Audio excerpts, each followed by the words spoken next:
Hello, everybody. This is Zach Said It Again. I'm your host, Zach Cooley, and I am honored to be here with, he says he's an amateur filmmaker, but he's really a filmmaker extraordinaire because I have just been honored to be at the premiere of his documentary on the Bolling Wilson Hotel.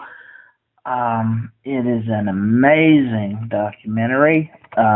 Chris Conte is with me. Chris, thank you so much for being here with me.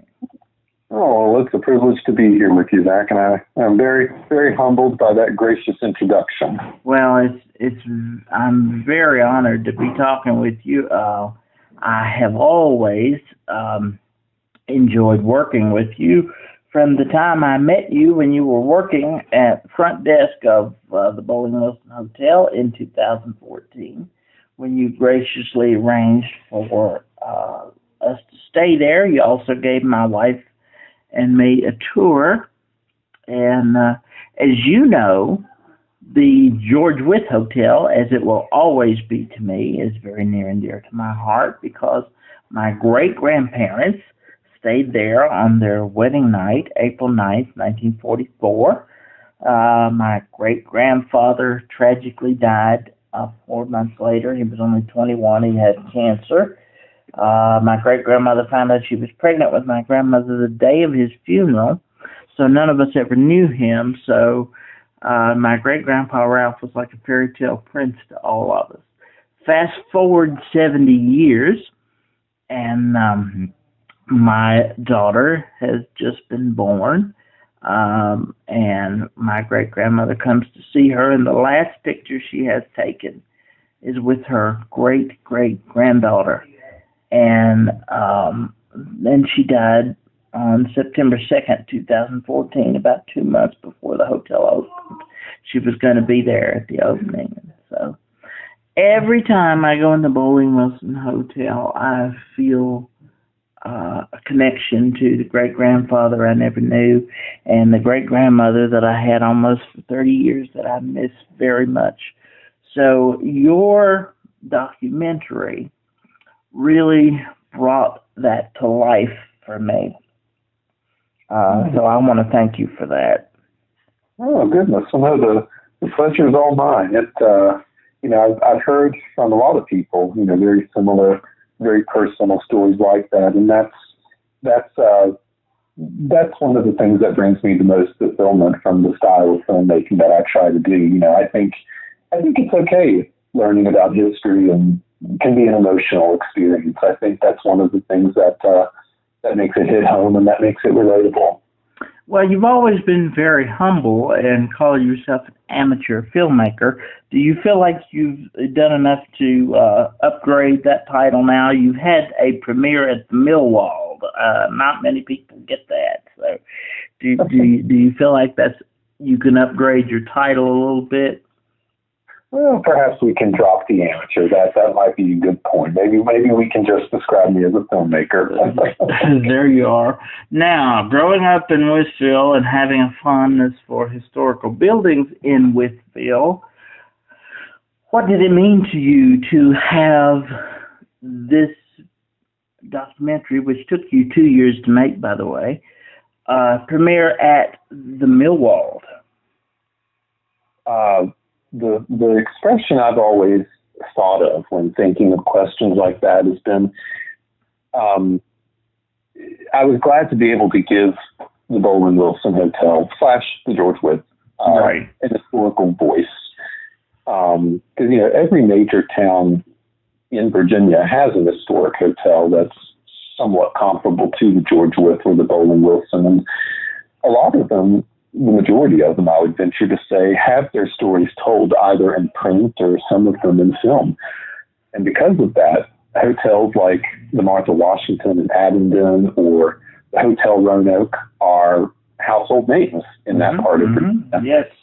And I remember early on, even when I first worked at the hotel, let alone when I was growing up, it was so difficult to learn about the history of the George Wythe Hotel because its story, a concise story of it, had never been told anywhere. And I was saddened by that, and I always in the back of my mind. I always wanted that. And in 2021, when I started experimenting with filmmaking and that sort of thing, one of the first projects that popped into my mind was rolling up my sleeves and actually pulling together a story that tells the story of this landmark, because I think it deserves the dignity of that kind of historical voice. Well, you and I are kindred spirits, as I'm sure that you already know, in our fondness for this wonderful landmark. Because when I was a young writer, a young columnist, I've had this column now for 18 and a half years, but when I had only had it, let's say maybe 2 or 3 years, I wanted to do a story on the George Wythe Hotel, because when we were driving through and my great-grandmother was in the car, she said, I spent my wedding night there. And so every time I went by that building, I thought about her. I just couldn't get over that, because I'm such a sucker for nostalgia anyway. Oh no, I'm right on that page with you. In fact, once I got through most of my research and pulled together kind of like an outline of what I wanted to tell as far as structuring the narrative, I realized this is kind of a romantic story. I mean, it's this glamorous hotel deep in the mountains that closes and then rises again like the phoenix from the ashes. Like, it was challenging to structure that narrative in a way that doesn't sound campy or like a novel, because there is an air of romanticism around it. It's interesting that you say it shut down and rose, because it didn't only do that once, it did that several times in its history. I mean, the most recent time, it had to sit there for 45 years before it was risen again, but it did. And I mean, it weathered the polio epidemic, it weathered World War II. You could just imagine the grandeur of staying in a place like that. I know I can remember my great-grandmother saying the waiters brought the trays, and that's when they brought platters out on silver trays with covers, and she said, I didn't know how in the heck to act. She was just a country lady from Austinville, and these waiters in gloves were bringing these trays, and you could just feel the elegance of the whole thing. And, oh yeah. And I've always been drawn to that, and what you did. I mean, you brought that to life, and not only did you give the hotel itself the most beautiful, picturesque tribute in a brilliant piece of filmmaking, you gave our whole town, I think, the most beautiful tribute it's been given on film, because we don't have anybody, we've been featured in a lot of television shows. We don't have anybody who has talked about the log house structure going all the way back to the Wilderness Road, or the other hotels or the boarding houses that were there. I mean, and I've been doing, local history all of my adult life, and there were so many things I didn't know, and it was just amazing what you came up with, and your devotion to it. And I thought it was really wonderful too that Stephen De Niro said, I saw it yesterday, and it's not the same version that I saw today. You were so devoted to it that you had tweaked it between, that time, between showing it to him the day before and letting it premiere on Sunday. And that was amazing to me, the dedication to it. Yeah, I was working up to the 11th hour. I changed a couple of pieces of music in it right before I left my house in Richmond the day before, and sent it over to the Millwall, and then got in the car and headed to Whitfield. So yeah, as someone, as someone who's a fellow creative type, I mean, you know what it's like to struggle for perfectionism. There's always something extra you can do to just make it a little bit better. And that was what I did with this one. I had it sitting on my desk for so long, and it went through 3 or 4 different iterations, and that was really only because I kept finding new material. The story, like I said, of all the stories that I write, the ones that involve Whitville and Wythe County, they are the easiest as far as the writing goes, because they write themselves. I mean, I'm normally a stone cold pragmatist, but I do have a touch of romanticism in me too. And Whitville's history is very storybook-like. You could very easily write a novel about it or stage a period Netflix series there. It has a lot of very interesting historical elements to it that very few towns have.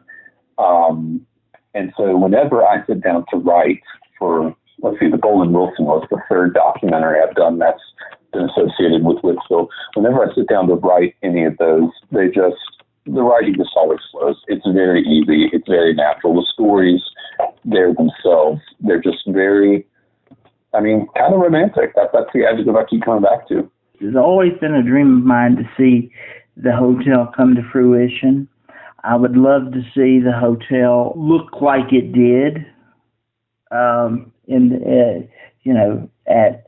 the George Wythe. And I thought it was very interesting that you noted the interior of the George Wythe is extremely rare. I mean, I think you got as close as anybody's ever going to get. That was the part of the documentary that caused me the most consternation. I mean, to the point where I was figuratively banging my head against the wall, thinking, this hotel was open for almost half a century. There have got to be interior photos somewhere. They're probably in an album in someone's attic, or maybe in an album in an antique store in California somewhere.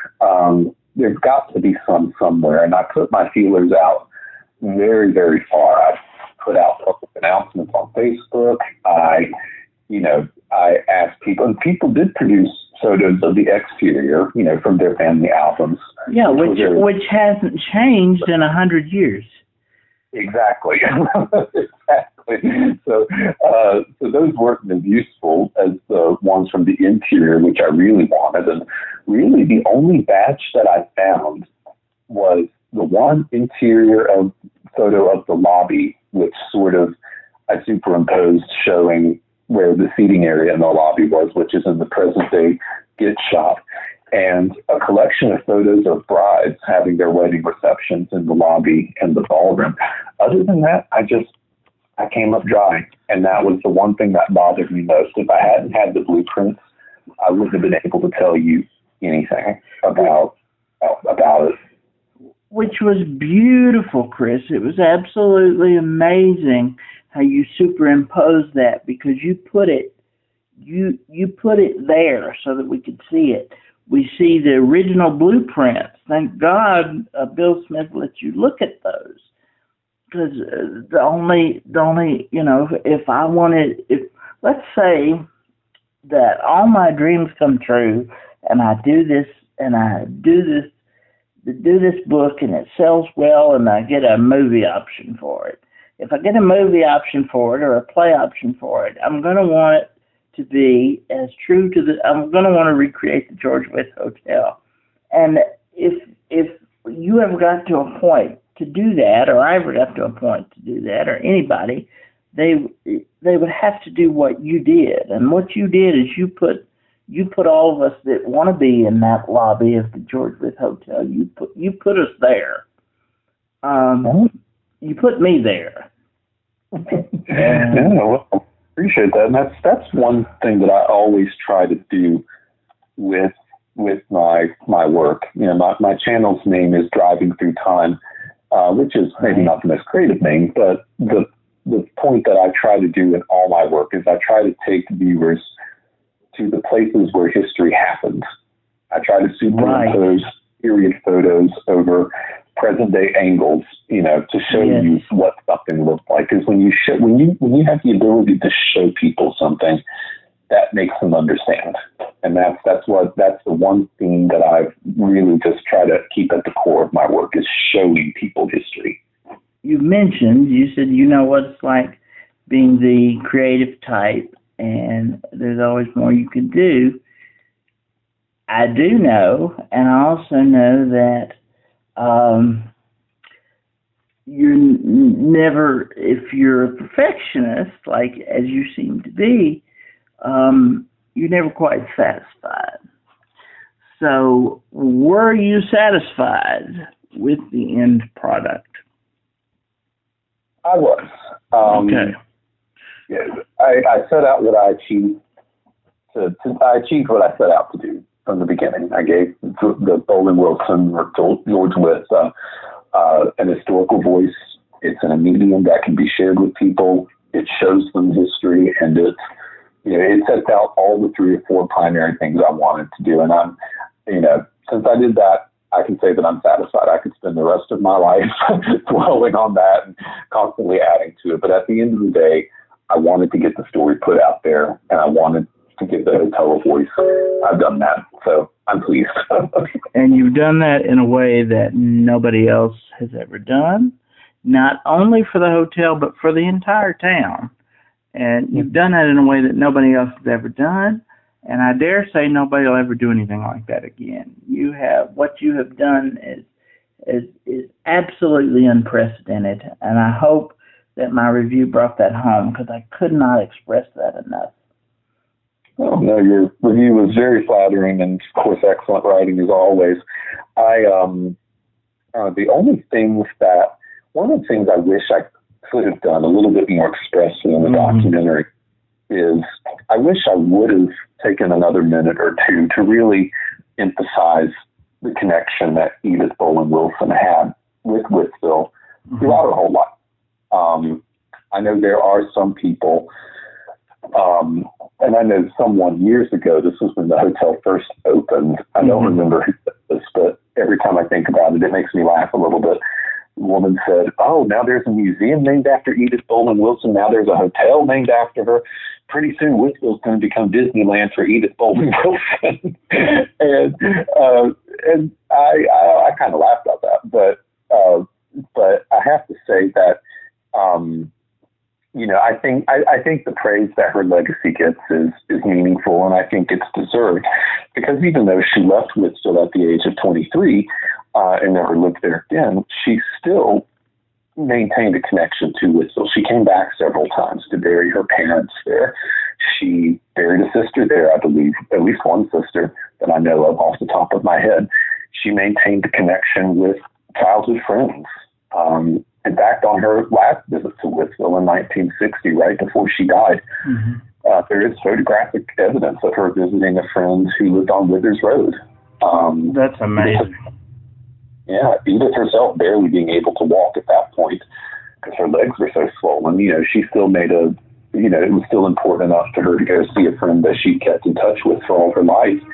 And, I think it's important I think it's important for people to understand that growing up in the special place that is Wytheville, Virginia, shaped this human being who, it shaped her character, it shaped her personality, and this person went on to shape world events.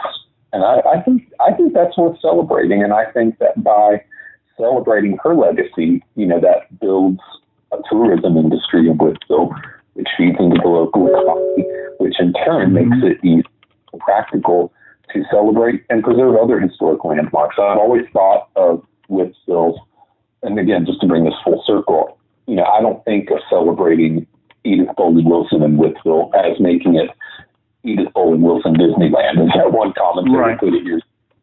I've always looked at the Bolling Wilson Hotel and, of course, Edith Bolling Wilson herself as a catalyst for revitalizing Wytheville. And I think almost a decade into this venture, we can see that's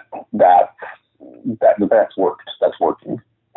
Well, it's really interesting. One thing that you said at the premiere, you said, "I did not want to spend too much time on Edith Bolling Wilson's childhood. You've considered, possibly doing a full-length documentary on Edith Bolling Wilson. What I would like to see about Mrs. Wilson is specifically her time in Wytheville, a film dedicated to the time she spent in Wytheville, perhaps extracting the exact words from her memoir to as you said, focus on her connection to Wytheville and her lifelong roots, because she obviously never forgot them. So I thought that was interesting that you said you didn't want to spend too much time on her childhood. Why? Well, as opposed to talking about her life in Washington, as opposed to that. Sure. Well, I kind of kept it brief in the documentary for a few reasons. For one, I wanted to keep the focus on the story of the hotel itself. Correct. Every sentence was a potential rabbit hole to very easily fall into an Edith Bolling Wilson biography, which I didn't want to do in this particular. So, in the interest of staying on topic, I wanted to omit as much unnecessary biographical information as possible. I just wanted to demonstrate enough information about her to demonstrate her significance as First Lady, because, of course, that's why there's a museum in Wytheville dedicated to her, which is why there's a hotel dedicated to her. So I just tried to keep it in the interest of time and keeping it concise. I wanted to keep it limited. And also, it's funny you should say about the video that you would like to see of her girlhood years in Wytheville. That keeps popping up on my radar for some reason. Mm-hmm. Possibly making some kind of a biography film about her. Because, every time I'm doing a research project, every single video of the last 5 that I've done, including the Bolling Wilson, of course, whenever I've been researching at the library in Roanoke or Richmond, something about Edith Bolling Wilson always pops up out of the blue. For example, I was researching at the library in Roanoke last year, and that was actually when I was doing some research for the railroad documentary in Wytheville. Mm-hmm. And I don't know how I found it. It was way deep in this corner of the library. But there was a brief interview that had been conducted with a man from the 1930s who grew up in Wytheville and who was a servant who worked for the Bolling family. And he listed what kind of livestock they had. He remembered members of the family and all this. And I'm like, why? Nobody but me would find this. Things like that keep popping up every time I go do historical research, no matter what the topic is. And I'm not necessarily a fatalist, but I do believe that sometimes the universe kind of pushes certain plates in your direction for whatever reason. And every time I do a project, there's always some extra research that comes out of the woodwork like that is biographical about Edith's early life. I can't explain it. It makes no sense to me, but I think at some point the universe is just going to push me to say, hey, you need to do this. But do you obviously feel that there is something that is guiding you to do the projects that you do? And I think a creative person is always driven by something else bigger than themselves to do whatever it is that we do. And speaking of, you talked about writing for this documentary. The words that you use in it are absolutely poetic. Absolutely poetic. The thing that you said about the clock and then having the clock dedicated literally right after the premiere of the film if that wasn't serendipitous, I don't know what was. And I mean, but the words you used were absolutely poetic. Oh, well, thank you. It